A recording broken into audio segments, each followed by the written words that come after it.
This tutorial is on assessing information for use. It is part 3 in our Evaluate and Select Sources series.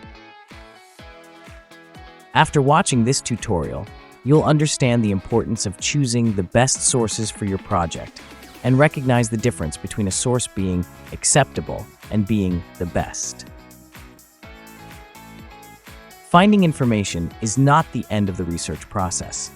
When you're working on a project for class, you'll usually find plenty of sources of information that are accurate and reputable. They might pass all the criteria we've discussed in the previous tutorials. Author has a degree, article has a reference list, etc.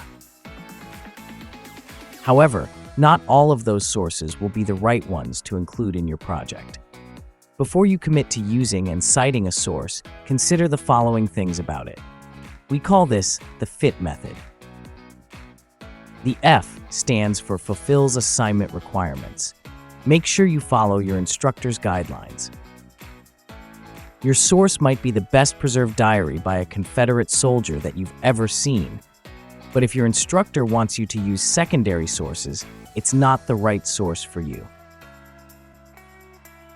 The I stands for Includes Important Facts. Use sources that contain facts that are worth including in your paper. Don't add a bunch of filler sources just to hit the assignment requirements.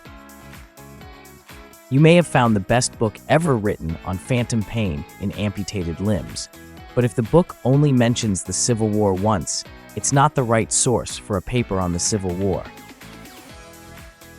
The T stands for Ties to Topic. Your sources should be as directly related to your topic as possible. Think back to our example about the article on the English Civil War. It might be the best article ever written about the English Civil War, but if your paper is on the US Civil War, it's not the right source for you. Your goal is to choose the best sources for your assignment, sources that are both reputable and relevant. Thanks for watching. Contact the library if you'd like assistance. If you'd like to share feedback on this tutorial, you can do so at the link or QR code on your screen.